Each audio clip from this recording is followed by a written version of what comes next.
Happy birthday आलोक। नींद के सरोवर में डुबकी लगाते मेरी आंखें इन्हीं शब्दों के साथ खुली।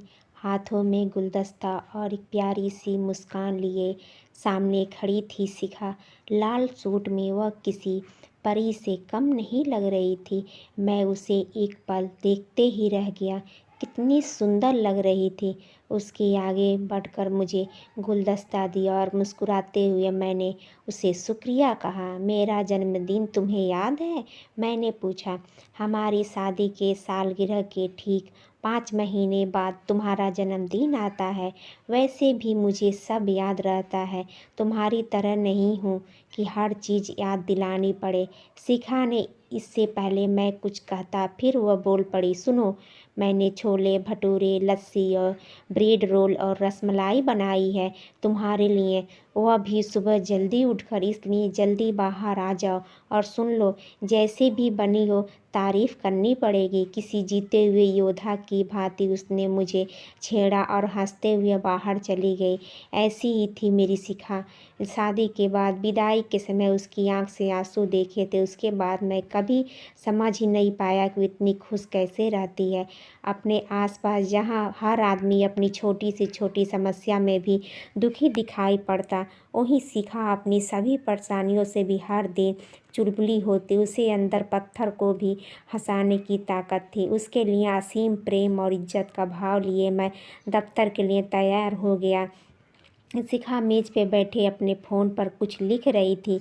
मेज को उसने कितनी तरीके से सजाया था। मुझे देखकर एक तंज दाग दिया और बोली, कितनी देर से इंतज़ार कर रही हूँ। बहुत भूख लग रही है। इतना देर से आ रहे हो, तुमने अभी तक कुछ नहीं खाया? मैंने बोला। वह बोली मुस्कुरा दी और मेरी थाली में छोले भटूरे परोसने लगी। तुम्हें क्या तोहफा चाहिए? शाम को दफ्तर से लौटते समय ले आऊँगा। उसने मुझे पूछा। हम अपनी ज़िंदगी में इतना व्यस्त हो चले हैं कि अपनी परिजनों के लिए ठीक से समय नहीं निकाल पाते। नेहा ने जवाब में मैंने कहा, मैं तुम्हारा थोड़ा समय मांगता हूँ। आज शाम कहीं बाहर चलते हैं। साथ साथ फिर हम तुम। शिखा हंस पड़ी और कहा दिया, मैंने सारा समय तुम्हें दिया तो यह तय रहा शाम को तुम मुझे दफ्तर में लेने आओगे और फिर हम खाना खाने सपना होटल चलेंगे। शिखा को दफ्तर छोड़ने के पश्चात मैं वहां से जाने लगा तो मैंने देखा शिखा एकटक व्याकुलता से मुझे देख रही थी। कुछ समझ नहीं आया, मानो वह कह रही हो कि रुक जाओ आलोक, मुझे छोड़ के मत जाओ। परंतु मैंने गाड़ी घुमाई और अपने दफ्तर की ओर चल पड़ा। काश मैंने उसकी बात मान ली होती। शाम को मैं दफ्तर से निकल ही रहा था कि अचानक एक अति महत्वपूर्ण काम आ गया, जिसके कारण मुझे कुछ देर के लिए रुकना पड़ा। मैंने वह बात शिखा को भी बताई। मैंने उसे लेने नहीं आ पाऊँगा और उसने कहा वह खुद ही सपना होटल पहुँच जाएगी। मेरे शिखा को ये बात बताने के बाद वह कुछ बोल नहीं, बस फ़ोन कट गया। उसे बस इतना कहकर अपना भ्रमणभास रख दिया। ठीक है, पर उसकी सज़ा तुम्हें मिलेगी। कुछ अंतराल के बाद मैं उसे होटल में पहुंचा। शिखा को वहां न पाकर मैं इंतज़ार करने लगा। मैंने शिखा के भ्रमभास पे कई बार संपर्क करने की कोशिश की, परंतु वह बंद था। मैं समझ गया कि ये शिखा की नाराज़गी से उत्पन्न शरारत होगी मैं उसे लेने नहीं आया। इसलिए मैं शिखा के दफ्तर चला गया। वहाँ मुझे पता चला कि शिखा 1 घंटे पहले ही यहाँ से निकल चुकी है। मैंने गाड़ी घुमाई और दोबारा होटल की तरफ बढ़ चला। रास्ते में मैं राहगीरों को देखता रहा कि शिखा दिख जाए, पर वह नहीं मिली। मैं घबरा गया क्योंकि कई बार शिखा मुझसे नाराज़ हुई थी, किंतु वैसा व्यवहार उसने कभी नहीं किया था। शिखा का फ़ोन अब भी बंद था। मुझे को लगा कि शायद शिखा घर चली गई होगी, इसलिए मैं भी घर चला आया। घर बंद था और शिखा अभी तक घर भी नहीं पहुंची थी। रात्र के 9 बज चुके थे। शिखा बिन बताए इतनी देर तक कभी भी घर के बाहर नहीं रहती है। मेरा दिल गले को आ रहा था, परंतु मैं यही सोच रहा था कि नाराज़गी में मुझे परेशान करने के लिए वो किसी सहेली के घर चली गई होगी और सुबह अपने आप आ जाएगी। पर यह कोई तरीका नहीं होता है। इस बार उसने अच्छा नहीं किया। वैसे कैसा मजाक कि सामने वाले की जान ही सूख जाए। उस रात को नींद भी नहीं आई। थोड़ी देर के अंतराल पर मेरी नींद खुल जाती थी। सुबह 7:30 बजे मेरा फ़ोन बजने लगा। वह फ़ोन शिखा का ही होगा ऐसा मानकर मैंने फ़ोन उठाया। सामने से आवाज़ आई, मिस्टर आलोक। मैं डर गया और उसके अनजान आवाज़ के बारे में पूछने लगा। मेरा नाम इंस्पेक्टर सतीश है। सपना होटल के पास जंगल वाली सड़क पर मुझे शिखा नाम की लड़की बेसुध हालत में मिली है। आपका नंबर उसके फ़ोन में ही मिला है। हम उसे नागरिक अस्पताल ले जा रहे हैं। आप भी जल्दी आइए। मेरे पैरों तले ज़मीन खिसक गई। मेरा शरीर इस त्राही का भार न सह पाया और शून्य पड़ गया। मेरा मन शून्य की दशा में चला गया।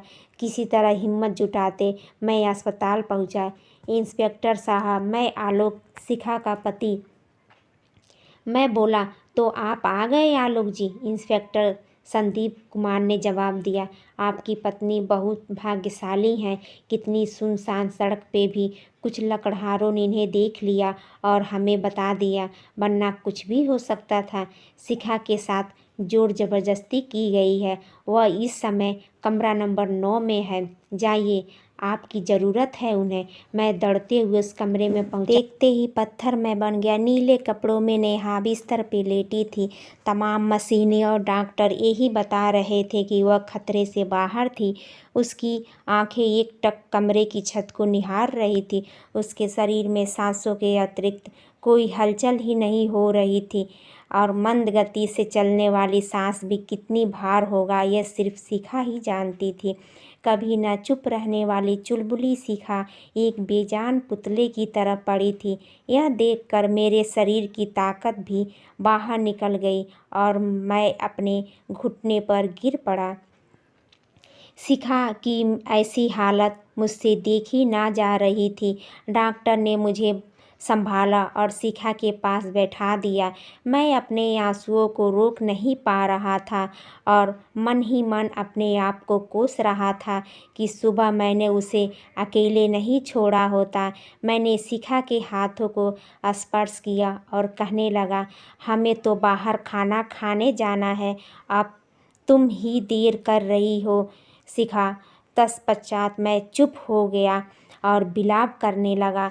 मैं शिखा के पास ही रहता और इस बात का ध्यान रखता कि शिखा के इलाज में कोई कमी न हो। 3 दिन बाद शिखा को हॉस्पिटल से छुट्टी मिल गई और मैं उसे पकड़कर गाड़ी तक ले गया और उस कूदती फूदती शिखा को आज अपने पैर घसीटती रही थी। वह प्रतीत होता था मानो वह अपने ऊपर कितनी 100 किलो का भार लिए चल रही हो। मैं उसके घर ले जाया। जब मेरी गाड़ी मेरे घर के नीचे रुकी तब सब मोहल्ले वाले तमाशा देखने आ गए थे। कुछ लोगों को संवेदनहीन बातें मेरे कानों में पड़ने लगी। शिखा और मेरी पीड़ा जानने के बाद भी कोई हमारा हाल पूछने नहीं आया, बल्कि कुछ लोग अपने घरों की खिड़कियां बंद करते दिखे। यह लोग उस समाज का प्रतिनिधित्व करते हैं जो संवेदनहीन हो जाते हैं, जिसे अपनी सहेलियों से फ़ोन पे गप्पे हाँकने के लिए कोई भी खबर चाहिए। वह समाज में जो मरते इंसान की सहायता करने के बजाय उसकी तस्वीर खींचने में लगा रहा, उससे और कोई उम्मीद भी नहीं की जा सकती थी। दुख तो इस बात का था कि हमारी खुशी के दिन में मदद और मानवता की डींग हाँकने वालों ने आज एक लड़की को इंसान मानने से भी इनकार कर दिया था। परंतु मुझे इन बात से कोई भी फर्क नहीं पड़ता। शिखा आज भी मेरे लिए उतनी ही खास है जितनी पहले थी। उसे अत्यंत भारी मन से मैं शिखा को घर के अंदर लाया और उसी बिस्तरे पे लिटा दिया जिस पर से शिखा ने ही मुझे 4 दिन पहले उठाया था। उसे देखकर मैं बस यही सोच रहा था कि उस दिन शिखा मेरे उठने का इंतज़ार कर रही थी और न जाने कितने दिनों तक मैं उसके उठने का इंतज़ार करता रहूँगा। मैंने तोहफे में उससे कहा, सिर्फ थोड़ा सा समय मांगा था, परंतु वह इस स्वरूप में मिलेगी मैंने कभी कल्पना भी नहीं की थी। रात हो चली थी, इसलिए शिखा को वहीं छोड़कर मैं नीचे उसके लिए कुछ खाने का बंदोबस्त करने चला गया। वहाँ फ्रिज में शिखा की बनाई रसमलाई अब भी रखी थी। उसके लिए कितने समय प्यार से बनाई थी। मैं और सामने देखते ही रहा कि अचानक शिखा के चीखने की आवाज़ आने लगी। सब कुछ छोड़कर मैं ऊपर भागा। शिखा बिस्तर पर ज़ोर ज़ोर से चिल्ला रही थी, मुझे बचाओ, मुझे बचाओ, मुझे मार देगा। वह भ्रम की अवस्था में चल रही थी और उससे मस्तिष्क उसके पुराने घटनाक्रम की तस्वीर दिख रहा था। उसकी सांसें उखड़ने लगी और शरीर से पसीने का प्रवाह अत्यंत ही प्रबल हो गया। मैं शीघ्र से उसके पास गया और उसका हाथ थामा ताकि अपनी मौजूदगी दर्ज करा सकूं। शिखा ने एकाएक मुझे पकड़ लिया। मैं उसे बार बार ये कहने लगा कि सब ठीक है, उसे कोई खतरा नहीं है, यहाँ कोई नहीं है। मैंने उसे लिटाया और उसके माथे पे हाथ सहलाने लगा। शिखा धीरे धीरे शांत हो गई। मैं उसे अब भी वही कह रहा था कि मैं उसके पास हूँ और मैं उसे कुछ नहीं होने दूंगा। मैं यही बात शिखा के सामने बार बार दोहरा रहा था। बार बार मैं यही शिखा से कह रहा था। शिखा ने कुछ नहीं कहा, परंतु मैंने देखा उसकी आँख के कोने से एक आंसू की बूंद बह गई। मैं दोबारा उसके लिए कुछ खाने के लिए लाने के लिए उठने लगा तो शिखा ने मुझे और जोर से पकड़ लिया। वह पुनः व्याकुलता से मेरी तरफ देख रही थी, मानो कह रही हो, रुक जाओ आलोक, मुझे अकेला छोड़ के मत जाओ। इस बार मैंने अपनी गलती नहीं दोहराई और उसके पास बैठा रहा। कुछ अंतराल के बाद शिखा सो गई। दुख और क्रोध की प्रचंड लहर मेरे मन में तूफान उठा रही थी। शिखा को किसी दवा और चिकित्सक से ज़्यादा अपनेपन और प्यार की ज़रूरत थी। उसे चूर हुए आत्मविश्वास को पुनः फर्श से अर्श तक ले जाने की ज़रूरत थी। शिखा के अंदर चल रही उस तमाम चकाचौंध को मिटाना था जो उसके साथ घटित हुआ था। अब शिखा अंदर से जो लड़ाई लड़ रही थी, अब उसमें मेरा योगदान की बारी थी और मैंने भी ये निश्चय कर लिया था कि मैं उसे पहले जैसा बना के ही दम लूँगा। शिखा हमेशा अपने इर्द गिर्द लोगों की अनुभूति करती थी और इससे उसे सदा तनाव एवं भ्रम में ही देखता था। यह डर और चिल्लाना अब मानो रोज का सिलसिला हो गया था। उसे शांत करना बड़ी मुश्किल काम हो गया था। एक रात मैं शिखा को खाना खिलाने की कोशिश कर रहा था। यूँ तो वह खाने की शौकीन थी, पर अब एक साधारण रोटी भी नहीं खा पा रही थी। अचानक वह रोने लगी। न जाने इस बार उसके मन में किस रथी को तीर लगा था। कहने लगी, मुझे माफ़ कर दो आलोक, शायद मेरी ही कोई गलती रही होगी जो मुझे यह सज़ा दी गई है। मैंने कुछ तो ऐसा ज़रूर किया होगा जो मेरे साथ ऐसा हुआ। मेरे में ही सब कमी है। मैं सबके लिए एक बोझ हूँ। इस बोझ से मुझे कुछ दर्द हो रहा है। मुझे छोड़कर चले जाओ, अब मैं तुम्हारे योग्य नहीं रही। शिखा के इस स्वरूप की मैंने कभी कल्पना भी नहीं किया था। जो लड़की किसी निर्जीव में भी प्राण फूंकने की सामर्थ्य रखती थी, वह आज इतनी टूट गई थी कि अपने आप को भी निराशा से बाहर निकाल नहीं पा रही थी। मेरी यह बातें शिखा के मन तक पहुंच रही थी कि नहीं, मैं नहीं जानता, परंतु उसकी इन बातों ने मेरे मन को व्यथित कर दिया। मेरा मन बस यही सोच रहा था कि शिखा कहीं अपने आप को कोई क्षति न पहुंचा ले। इसलिए मैंने कुछ ही दिन के अंतराल में मैंने सभी धारेदार और नुकीले चीज़ों को घर से हटा दिया। शिखा का कमरा पहली मंजिल पर था, इसलिए मैंने सभी खिड़कियों में जाली लगवा दी, सभी पंखे उतरवा दिए। ऐसा मानो मुझे अच्छा नहीं लग रहा था, क्योंकि इससे ये प्रमाणित हो रहा था कि मुझे शिखा पे भरोसा नहीं था। पर सच तो यह है कि इस बार मैं कमज़ोर पड़ गया था। मैं किसी भी स्थिति में शिखा को खोना नहीं चाहता था। मैं रोज़ उसके साथ बैठता, उससे बातें करता और उसकी तारीफ़ करता। मैं उसे वह सारी उपलब्धियां गिनवाता जो उसे लोगों का मसीहा दर्शाते हैं।